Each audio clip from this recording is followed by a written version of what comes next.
Param Pujaniya Shri Mataji, your children from all over the world have gathered here today in this Vrindavan of pure joy.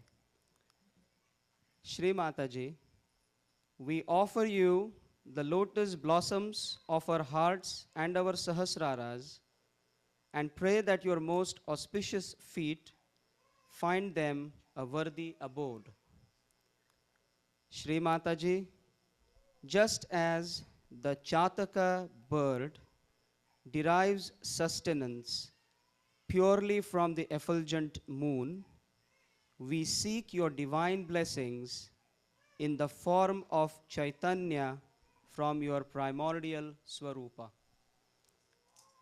Shri Mataji, with joyous anticipation, along with your entire creation, we await this divine moment of cosmic celebration.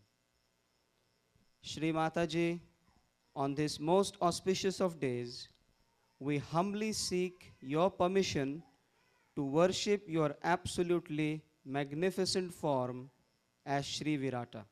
Jai Shri Mataji.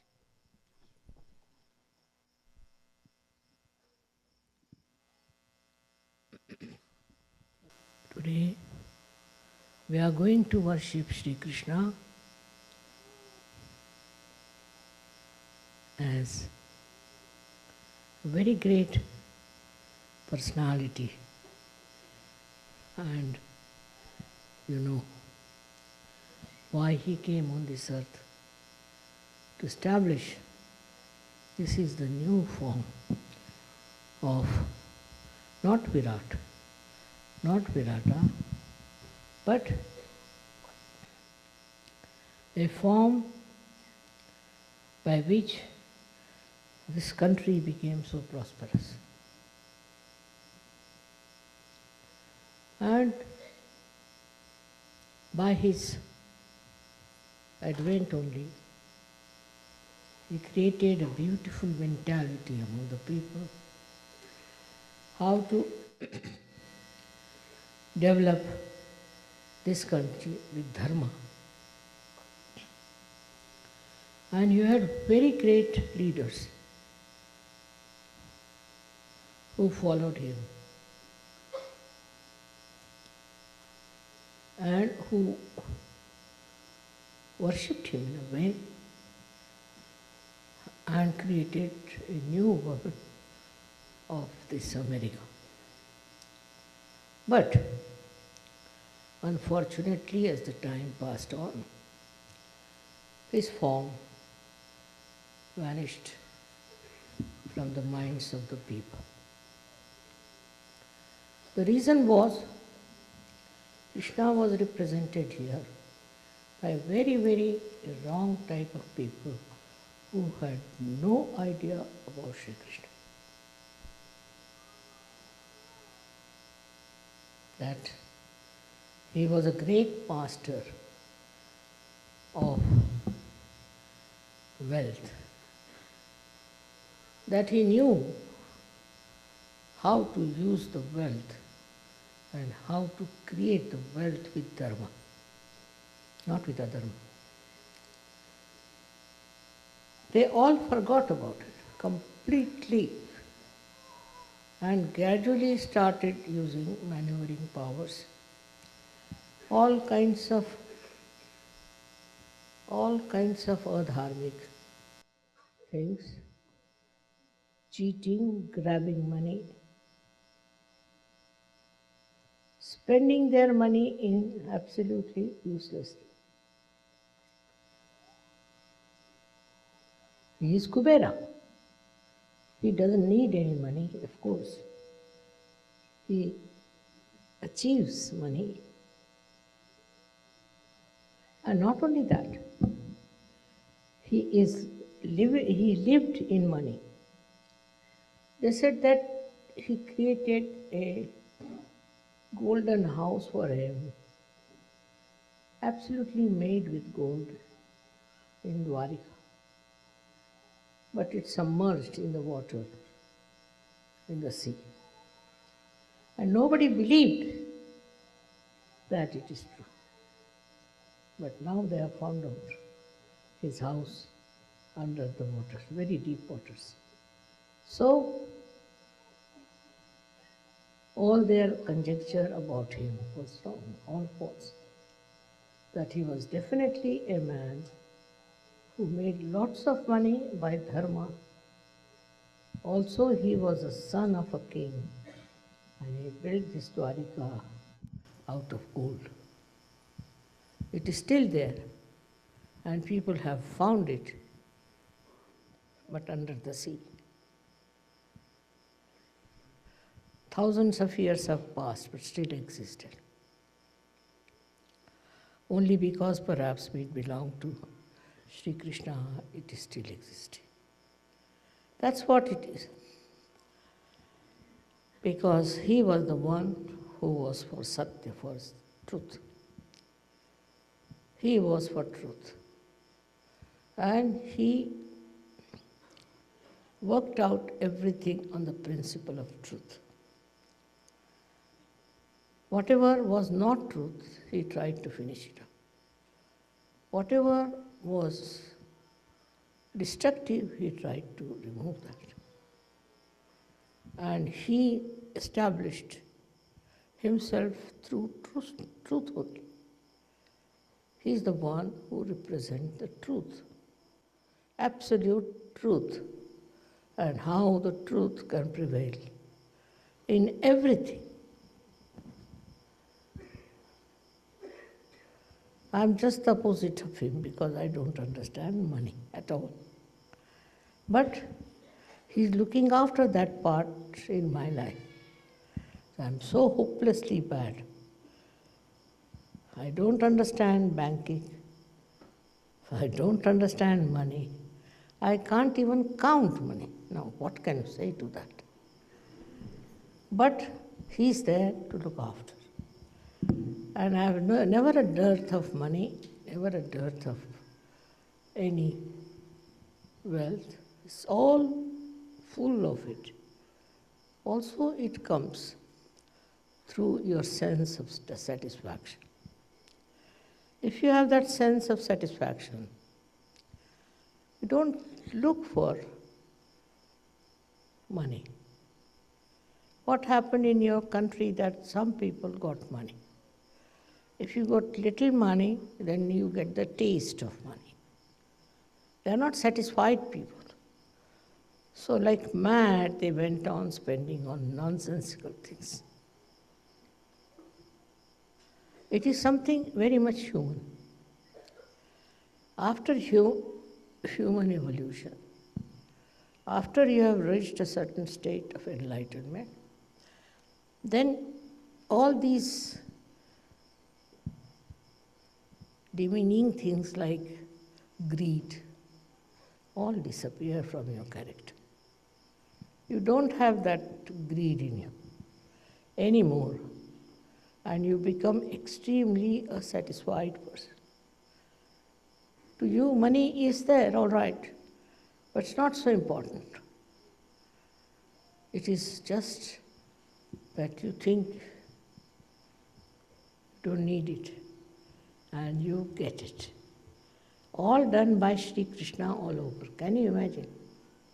He is doing all this, looking after you and helping you with money. We started Sahajoga without a single pie. I never had any problem. So, one thing, as Kubera, he is the supplier of money. He looks after people who don't have money.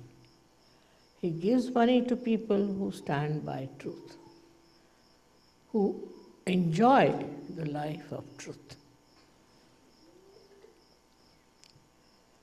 It is his work that people enjoy wealth. Otherwise they don't. They have this much, they want to have more. That means they don't enjoy the wealth. They have a little, they want to get much more. Why? Because they are not enjoying whatever they have. But after self-realization, you will see that you enjoy whatever you have. You enjoy it fully, absolutely, and you don't hanker after something that is not there. Doesn't matter if you don't have. Many a times people have asked me, Mother, why not we have the puja of Krishna as Kubera? I said, no. Just now everybody is trying to become Kubera. Let them learn a lesson. And then we will have the puja of Kubera. And that's why today I have agreed to have this puja. Because now you have seen what happens if you have greed. You go on committing all kinds of sins, all kinds of wrong things, which can destroy your country. Such a rich country has now become a poor country. Where is that money gone? They are very clever. Somebody told me today that it's money with the insurance. My God, I said, the law is such that you can't get out that money. Secondly, they said that it is in offshore and all that. I said, but see now, they were never afraid that they'll be caught up. And they continued for so many years. But I'm sure one day they'll all be exposed by Kubera himself. So, today by worshipping Kubera, what we are doing, we are going to establish the truth of money. What lies behind the money? What is the point of having money? This country had money. As a result, so many good people came here to work, and you had so many complementary things. You had lots of people who have complimented. Because I think in certain things Americans were a little less. Not in intelligence, but in brilliance I think they were a little bit lacking. So they got very brilliant people from abroad. And also they were very focused people, so they worked it out very well. Also they respected people who came with brains. So this is what happens when you forget that truth is the main point. If you don't have the truth, no use having money. Because what you did was to go around with this thing, that thing, all kinds of things, to just get money. The other day I was traveling through Las Vegas, last year. And when we stopped at that airport, so many people walked into the aeroplane. And they all were looking as if somebody is dead in their family, what has happened. First I couldn't understand. Then said, Mother, they have lost all their money.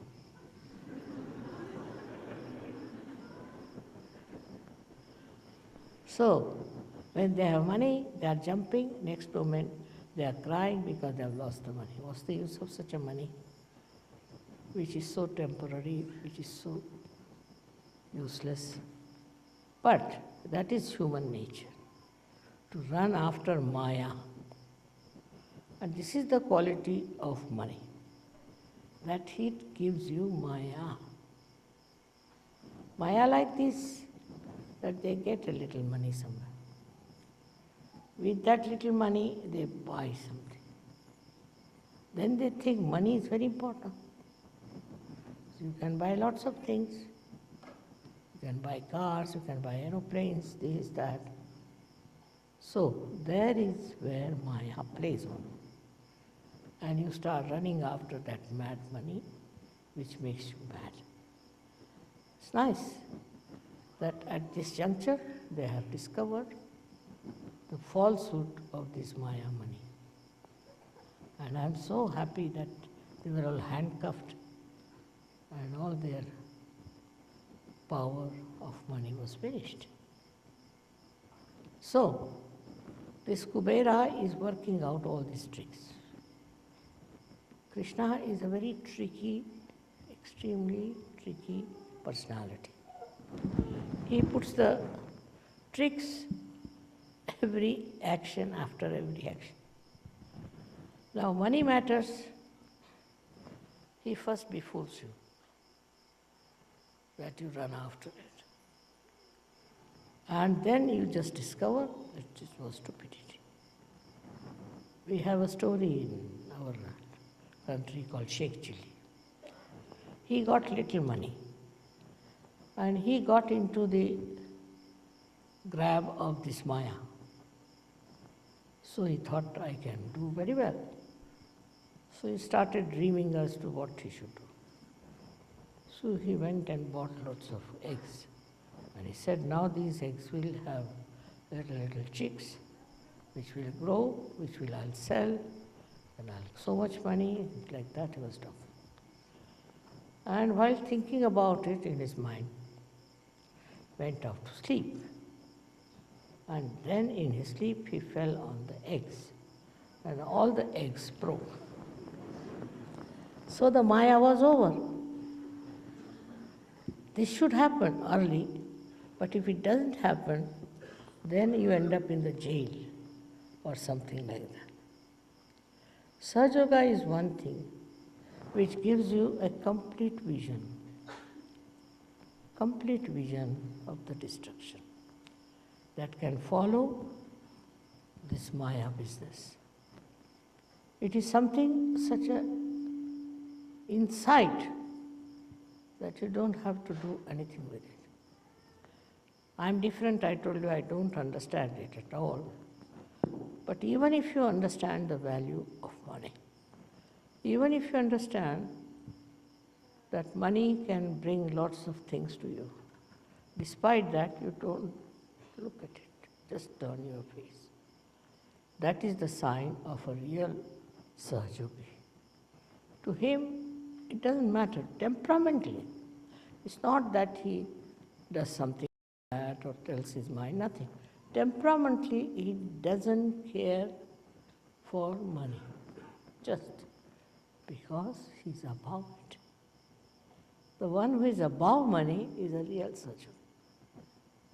The one who is engulfed in the nonsense and the Maya of money is not a Sahaja. Of course, I have seen most of the Sahajogis are extremely honest, especially in the West. But in India, there's a disease, as you have some here viruses. We have certain viruses in India also. So they still go on running after money. To them, money is important. But in the evolutionary process, if you reach a certain state where you rise above your Nabhi chakra, rise your Nabhi chakra, then money is not so important. It's not so important. To me, I find I cannot buy things unnecessary. Of course, I mean, there are so many unnecessary things gathered because you people give me presents, this, that. But myself, you will be amazed, I'm so nervous, or I should say hesitant, or you may call it absolutely absent from the spot where they are doing any business, any purchasing. Come here and fix it, please.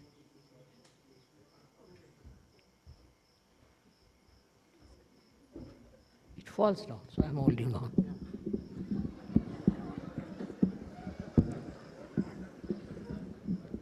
Okay. Correct? Now, Now, all right. In the same way, Sahaja Yogis have to fix their mind.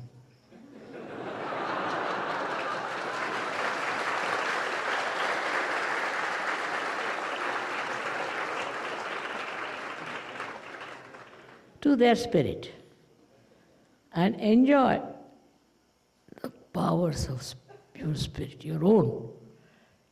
That enjoyment, once you get it, you don't fall. to your greed. This is something very, very simple. But sometimes you don't do it. You get enamored by something, maybe a car, maybe an aeroplane, I don't know what, whatever it is.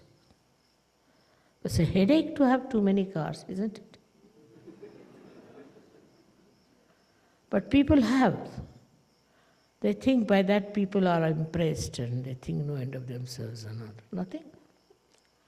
If they are impressed, what is the use to us? What do we get out of it? Sahaja-yogi has his own spirit to enjoy more than anything else. He doesn't want to possess anything. It's a headache to possess things also. The other side of it is a Mahalakshmi. If that principle is within you, Mahalakshmi principle, you will have never a problem of money. On the contrary, you will know how to stop it. So far, as I am concerned, I get fed up of my Mahalakshmi principle. Because I don't know from where it works out, how it works out. Without any effort. But temperamentally, I have no interest at all. Temperamentally. But it is I don't know what is the cause of this effect. Now supposing I buy some small thing, just like that. It will sell at least 10 times more. It will be of value at least 10 times more. I don't know how. It's very surprising. Automatically, I'll buy something very small and I find it's very expensive. How it works, that must be miracles of Mahalakshmi, I think. So, what I have to tell you is this, that you should not worry about your financial situations at all. Do not go on calculating. Do not see how much money you have in the bank, what you have to do with your money, where you should invest. I have seen people going mad planning the whole thing. There's no need to do that once you are a surgeon. It all works automatically. The greed is within you just like any other disease. As you have diseases, greed is also there. As your diseases can get cured with Sahaja Yoga, your diseases, as much as your greed is, it vanishes. If you don't know what is greed is, the only way to counterbalance is to become extremely generous. If you are extremely generous, greed will run away. That may be another way of doing it. Supposing you get something in your house and you think it is too much. Not to get rid of it, but just you think it's too much, you should give it to someone. You just start thinking, whom can you give? And immediately you'll remember, oh, that person doesn't have this. Let me give him this. And if you give him, he'll be so thankful, and he'll say all kinds of nice things to you, which normally nobody would say to you. Nobody.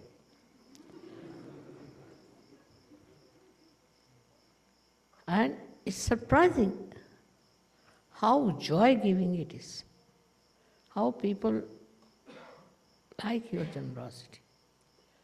So you have to be generous, just generous. Not with yourself, but with others.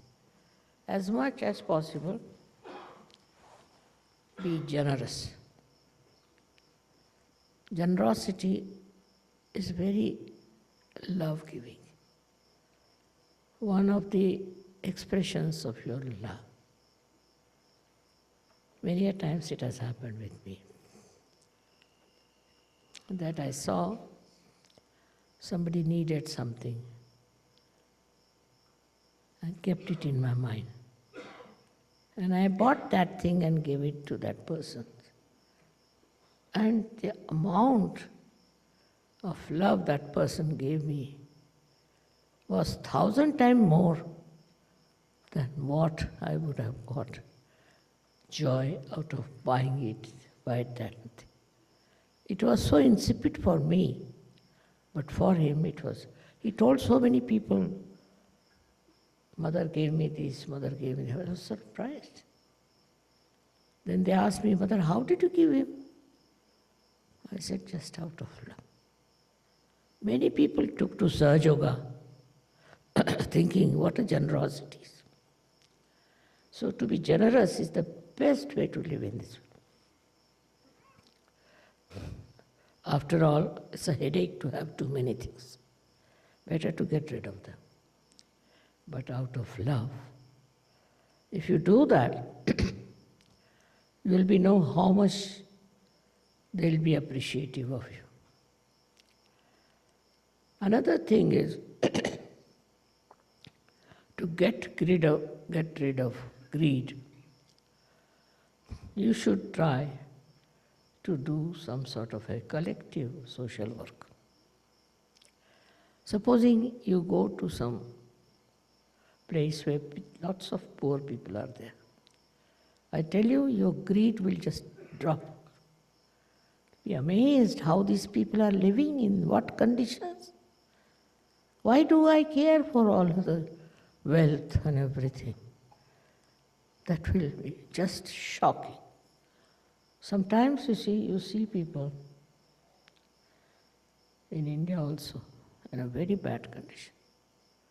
Once I went to Calcutta and I was somehow or other, you see, by chance, I happened to be in places where people were in a very, very great poverty, even the children. And you'll be amazed, for days together I wouldn't eat my food. I was crying and not eating my food. I just didn't know what to do. Because I felt, what is this? Why these people are so poor?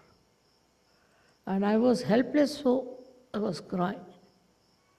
That one day I should try to do something for them.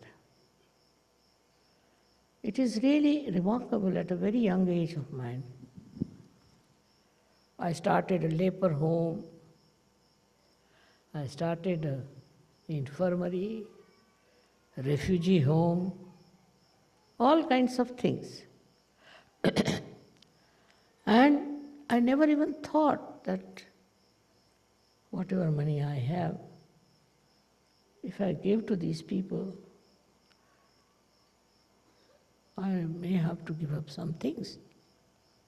I also sold some of my things because so pleasure-giving, I tell you, so pleasure-giving, so joy-giving to be generous. It is so paying in every way that you should be generous. That is the quality of Kubera. He is an extremely generous personality. And that's what personality you should be. So I've seen that Sahaja Yogis are very generous. So far nobody has told me that somebody is a miserly fellow. So far. But I'm sure one day will come when we'll have people of very high quality.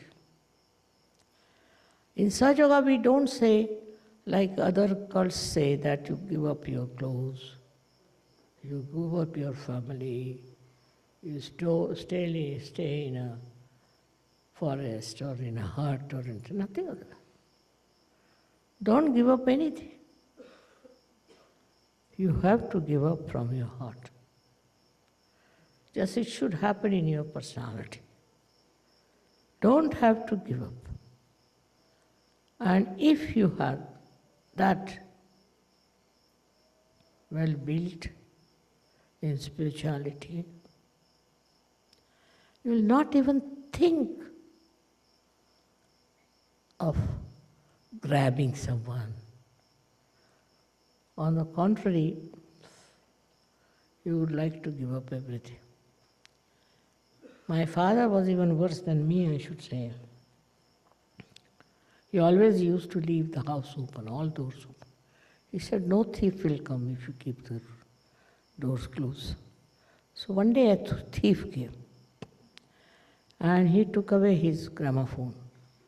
In the old times, these big horn ones, he took away. The next day my father was sitting very sad. So my mother asked her, why are you sad? Because of the gramophone. No, I'm only sad because it seems he's a connoisseur of music. He has taken the gramophone, but no records. So my mother said, all right, what should we do? Should we advertise in the newspaper that you take away your records? I mean, such a beauty that even after so many years, I'm telling you and you are enjoying. What a beautiful character it was of generosity. But if you force it through religion, through any such ideas, that you give up that, don't have to give up. You give up from within. If you are not attached to it, you have given up. That should be there. And if you all enjoy your generosity and charity, nothing like it. I have known people who are very rich and all that. But they lack generosity. That is another quality of Kubera. He perhaps understands banking, perhaps. That time there were no banks, but I think must be, because the way he manages banks, it seems to me that he's sitting on top of them. And that's why still in the banks there is no problem. I don't know. But he's a very clever person, very intelligent, very alert, which is important if you have to deal with money. Though he was absolutely detached from money. And just see his life, what he did. He lived in childhood with his guru, and he used to take what you call the cows and herds outside in the jungles. That is how he lived in his childhood. And later on, he was playing with the boys who were looking after the cows in a very, ordinary family.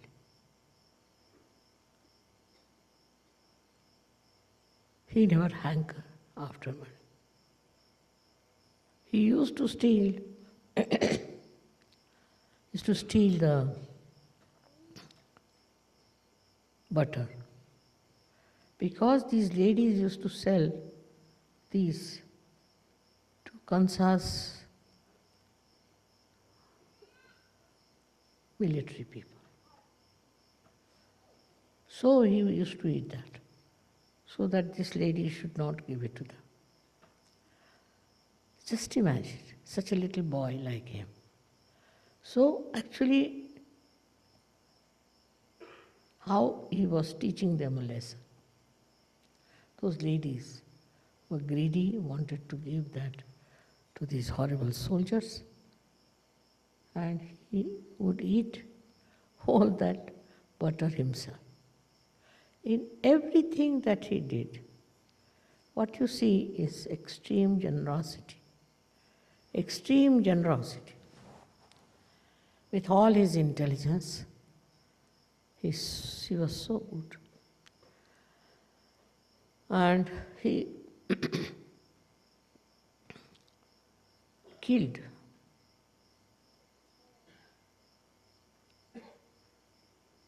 his own uncle, I should say. It was not important. So-called relations were not important.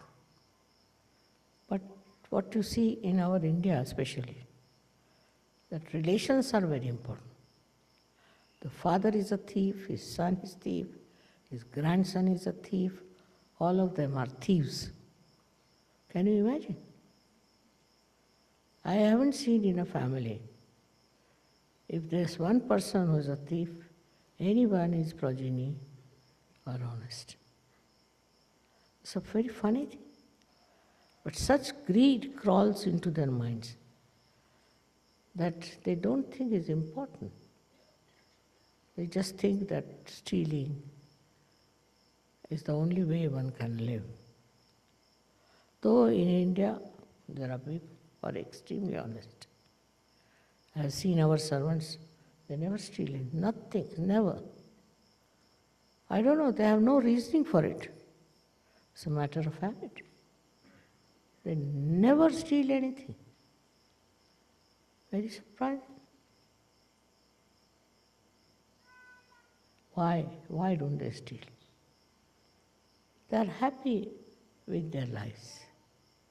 They don't want to change it. They don't want to have these horrible things that can put them in jail. But they don't know. They don't even think about it. They just don't do it. Why? Because they have a sense of shame. In the poorer people's sense of shame is very, very developed. In that society, they have a great respect for people who are honest. And they are all honest. One of them may be not, but they have no respect for such a person. Because they think self-respect is the biggest thing. Can you imagine these poor people? They have food once a day. But to them, their self-respect is above everything. So the third solution for this kind of a nonsensical greed is your self-respect. Why should you steal? Why should you have anything that is stolen? Or why should you have anything that belongs to another person? If you have that self-respect within you, you won't touch anything that is not yours. When the servants can do that, why not people who are not that badly off? It is a temperament of a higher level, I think, which they develop, where there is self-respect is much more important than all kinds of other things that may satisfy their greed. One thing about greed is it is never satisfied. It is never satisfied. I have seen people who were very rich once upon a time became very, very poor. So to them, life has become hell. They can't live without their great, I should say, pomp and show. But they don't understand that it was false. They just go on feeling extremely downtrodden when they lose their money.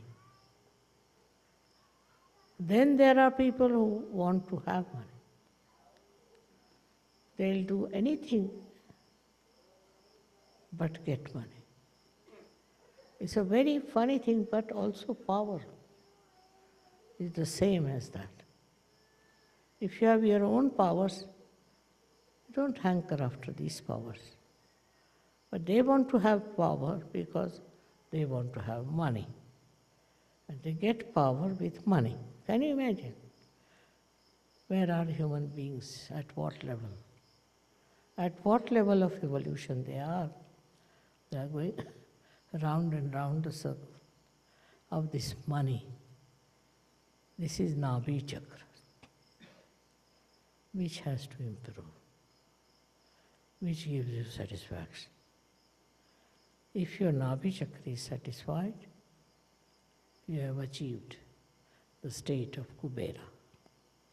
That's very important to see that your Nabhi should be satisfied. There are so many other kinds of things we have. But I think now the worst is this greed.